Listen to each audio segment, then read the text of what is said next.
Bonjour à tous, je suis Florence, énergéticienne et praticienne en hypnose transpersonnelle, qu'on appelle aussi hypnose spirituelle ou régressive, et je vous souhaite la bienvenue sur mon podcast Flow de l'âme. Alors ce podcast, j'ai envie que ce soit un peu comme une soirée entre amis où on papote, où je vous livre mes questionnements, mes réflexions, en vous partageant ce que j'ai pu comprendre au travers de mes lectures, de ma vie perso et puis également de ma vie pro avec mes séances d'hypnose transpersonnelle. Je vais y parler de sujets qui tournent autour de la spiritualité, du développement personnel et je vais essayer de le faire avec humour, légèreté et simplicité. Alors si ça vous tente, prenez une bonne tasse de thé ou un petit verre de vin et c'est parti, papotons! Bonjour et bienvenue dans ce nouvel épisode de cette nouvelle année 2026. Alors pour commencer, j'aimerais vous souhaiter, je pourrais dire les phrases bateau comme amour, gloire, beauté, santé, richesse. Mais bon, on se souhaite tout ça chaque année et personnellement, j'ai jamais connu une année où j'ai eu tout ça en même temps, hein. Et puis de toute façon, c'est pas vraiment ce que je me souhaite. La semaine dernière, je vous ai rediffusé une méditation que je vous avais proposée l'année dernière qui s'appelle Bilan et perspective. Si je devais faire le bilan de cette année 2025, en un mot, je dirais chaotique. Vous le savez peut-être, en numérologie, l'année 2025, c'est l'année 9, ça signifie la fin d'un cycle.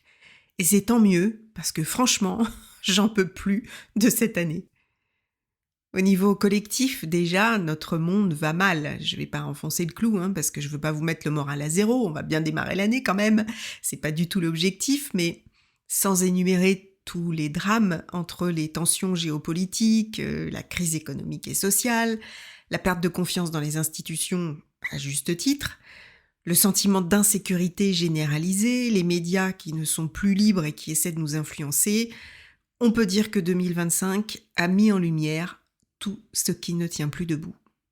Même si tout ça n'est pas nouveau, évidemment, mais aujourd'hui, c'est visible. Il y a de plus en plus de mouvements, de personnes, d'organisations qui élèvent leur voix et qui essaient, tant bien que mal, d'ouvrir les consciences.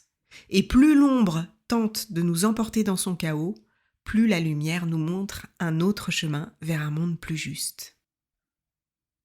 Et puis en 2025, au niveau spirituel, là aussi, j'ai vu beaucoup de choses bouger. La spiritualité business marketée, même si elle est encore bien présente, mais commence néanmoins à s'effriter. Le faux lumineux, ça commence à se voir.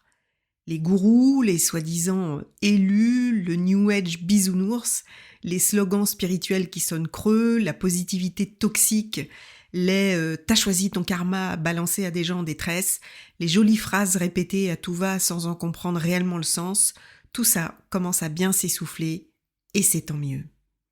Cette année, beaucoup d'entre nous ont compris que le tout est amour, même si fondamentalement c'est notre essence profonde, nous ne sommes qu'amour, dans notre incarnation ça suffit pas toujours, surtout quand notre réalité est semée d'embûches et d'épreuves.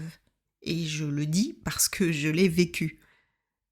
Comme beaucoup, et j'en ai déjà parlé dans un autre épisode, mais quand on met le doigt dans cette globosphère spirituelle, on passe par ces moments de tout est beau, tout est merveilleux, tout ne sera que paix intérieure maintenant que je suis connectée à mon âme. Non, la spiritualité, la connexion à son âme, c'est une joie certes, mais c'est pas de la guimauve. La spiritualité, c'est pas un produit. C'est pas un médicament, un échappatoire, un pansement utilisé comme déni du corps, de la colère et de nos traumas. Et je suis pas la seule à le dire, on voit bien que beaucoup de concepts, beaucoup de gourous, beaucoup de maîtres spirituels ne font plus recette. Oui, parce que tous ces mouvements qui ont pris de l'ampleur après le Covid, toutes ces belles promesses, ça marche pas toujours. Alors évidemment, je remets pas tout en cause, je suis pas en train de dire que la spiritualité c'est du bullshit, pas du tout. Dans tous les épisodes que je vous ai proposés, j'ai toujours essayé justement de vous présenter des sujets qui me parlent, mais en les traitant avec recul et discernement.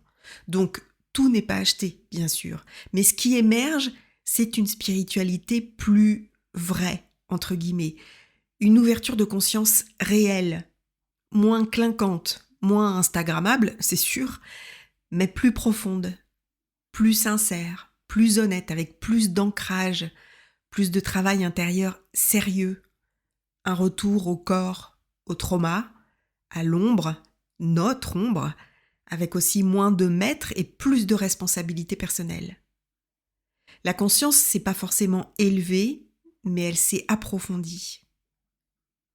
La spiritualité, c'est pas la vie en rose sur un nuage, non, c'est prendre conscience que notre âme est venue s'incarner pour vivre l'expérience et toutes les expériences. C'est pas essayer d'échapper à celles qui ne nous conviennent pas, mais c'est les traverser comme on peut. C'est vivre notre vie et l'aimer, même si elle n'est pas toujours rose. Mais je vous rassure, on l'aime pas toujours. Et là aussi, je vous parle en connaissance de cause, parce que au niveau personnel, vous le savez, pour moi, cette année 2025 a été très, très difficile. Et oui, je vous le confirme, je n'ai pas toujours aimé ce qui m'a été proposé. Et je sais que je suis loin d'être la seule. Nous sommes nombreux à avoir été impactés. Ce chaos collectif, il nous a pas laissés tranquilles intérieurement. Beaucoup de remises en question, de ruptures de vie, de changements de direction, remise en question des croyances aussi, suivie d'une perte de sens, et puis parfois d'un dépouillement intérieur profond, une solitude intérieure, même en étant entouré, une fatigue physique et émotionnelle intense, bref, l'impression d'être passé par le programme essoreuse de la machine à laver. Donc, 2025, la fin d'un cycle, l'année de dépouillement, l'année de tri, de désenchantement nécessaire, de retour au réel, au corps, à l'humain, je dirais une année de nettoyage.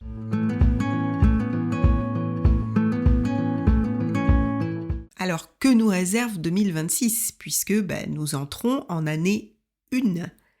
L'année 1, c'est donc le nouveau cycle, nouvelle impulsion, nouveau départ. Alors, je ne suis pas du tout astrologue, donc je ne vais pas aller dans des détails que je ne maîtrise pas de toute façon, mais visiblement, l'astrologie nous indique un changement de tempo, une réorganisation du réel, du concret. On entre dans une période de structuration, parfois un peu rude, mais beaucoup plus saine. Moins de grands discours, mais plus d'actes. Moins de promesses, mais plus de responsabilités. On se positionne, on agit. Côté spirituel, les gourous vont continuer à perdre leur pouvoir. Les discours perchés sans ancrage ne feront plus recette et la spiritualité revient au corps, à l'éthique et à la cohérence. Tu vibres haut ? Très bien, montre-moi comment tu traites les autres. 2026, c'est « j'incarne ce que je dis ou je me tais ». J'arrête de croire, j'expérimente. Et c'est un peu comme ça que j'entame cette nouvelle année. Je vous en avais parlé brièvement, mais comme je ne pouvais pas vivre pleinement de mon activité, il a fallu que je fasse un choix de vie pro. Et j'ai commencé depuis début décembre un nouveau métier, celui que j'avais choisi, parce que je ne me voyais pas du tout faire autre chose de toute façon. Je suis maintenant auxiliaire de vie. Je vous ferai sans doute un épisode plus complet plus tard, parce que je manque un peu de recul là pour l'instant. Mais ce que je peux déjà vous dire, c'est que c'est très enrichissant et à la fois très déstabilisant, émotionnellement et physiquement. Alors en parallèle, je garde quand même mon activité de soins énergétiques et d'écoute thérapeutique, puisque je le ferai en fait pendant mes jours de congé. Pour l'hypnose, c'est un peu plus compliqué parce que une séance d'hypnose, vous le savez, c'est entre 4 et 5 heures. Donc pour l'instant, j'ai fermé les créneaux. Après, si vraiment vous voulez faire une séance, vous m'envoyez un mail et puis on trouvera toujours une solution. Donc voilà, ça c'était la petite parenthèse pour vous donner de mes nouvelles parce que j'ai reçu quelques messages de la part de certains d'entre vous pour me demander où j'en étais. Donc voilà, je vous le dis. Et puis je reviens maintenant à ce que je peux vous souhaiter pour cette nouvelle année. En fait, je vous la pose la question. Qu'est-ce que vous souhaitez ? Et moi, je me souhaite et je nous souhaite de vivre cette nouvelle année le plus sereinement possible, de se laisser traverser sans lutter par les moments de doute, de peine, de peur, de retrouver pour ceux qui l'ont perdu un sens à la vie, un émerveillement, de la joie dans un rayon de soleil, ou le sourire d'un enfant, ou le regard aimant de nos aînés, et puis surtout de toujours garder en tête que nous ne sommes pas seuls, que nous sommes tous reliés, et que nous ne sommes pas séparés de notre âme, parce que notre âme, eh bien c'est nous et qu'elle veille sur nous. Alors, faites-lui confiance et je vous dis à très bientôt pour un nouvel épisode. Et comme d'habitude, on ne perd pas justement cette habitude, prenez bien soin de vous.